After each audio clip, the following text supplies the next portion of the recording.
Hello, everyone, and welcome to the Inside the Cardinals podcast. I'm your host, Christian Rauh. We are in July, and the St. Louis Cardinals are playing meaningful baseball, currently sitting in the final spot for the National League wild card with a record of 43-40.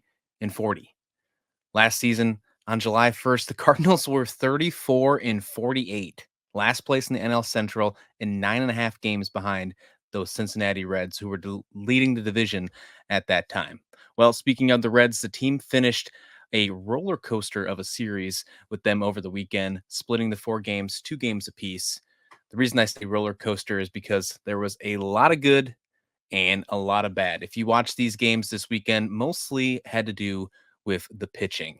The Cardinals won both games this weekend with shutouts against the Reds, but both of their losses came on blowouts. On Thursday, Miles Michaelis was lit up, 9 earned runs, 12 hits, and the staff ace, Sonny Gray, gave up 3 earned runs in the loss on Saturday. Definitely something that I did not see happening after Sonny Gray threw a perfect game into the 8th inning in his last start against the San Francisco Giants.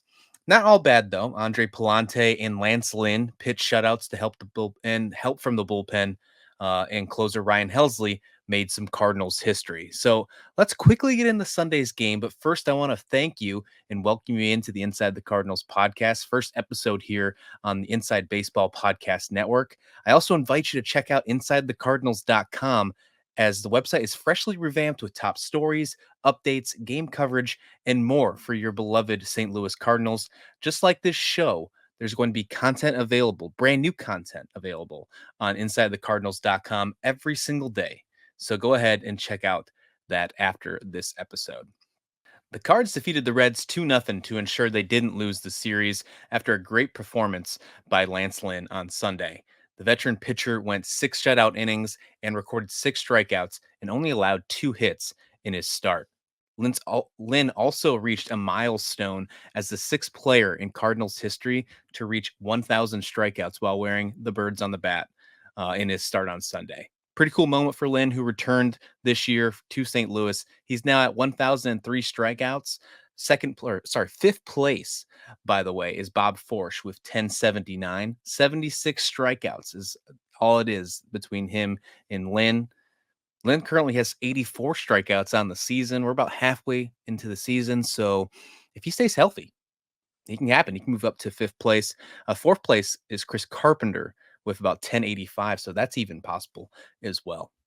That was the only 2 hits that the Reds would see the entire game, as the bullpen locked it down after Lynn. The big 3 of Andrew Kittredge, JoJo Romero, get back JoJo, and Ryan Helsley kept Cincinnati from another hit in the outing. The Reds actually only got on base one more time in the entire game with a walk from Kittredge. Other than that, that bullpen was lights out. They have had a really good weekend, the bullpen, for the majority of it. Even when I talk, pretty bad about the pitching, it mostly came from the starting pitching. The bull get some more pieces to that bullpen. We're going to talk more about that in episodes to come.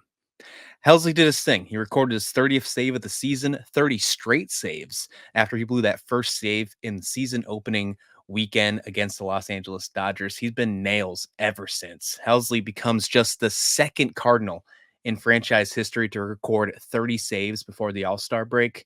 That mark was set by Lee Smith, if you remember him, back in 1993, and Helsley has 13 games left before the All-Star game to break that record. By the way, if you're wondering, the major league record for most saves in the All-Star break is 38. That was set by Francisco Rodriguez of the Los Angeles Angels in 2008. So 8 saves in 13 games is completely doable. Let's put that in perspective here. Helsley had 6 saves in the last 13 games for the Cardinals. So will it be hard? Yeah, definitely, but it's not impossible.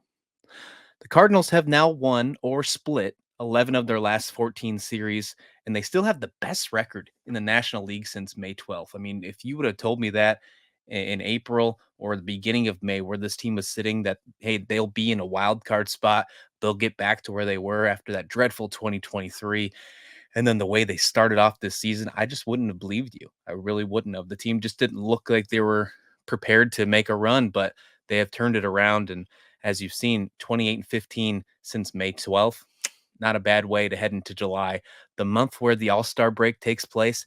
and when the trade deadline happens. Lots of fun stuff to keep an eye on. And let's see if John Mozeliak decides to pull the trigger on improving this roster. Do you think he will?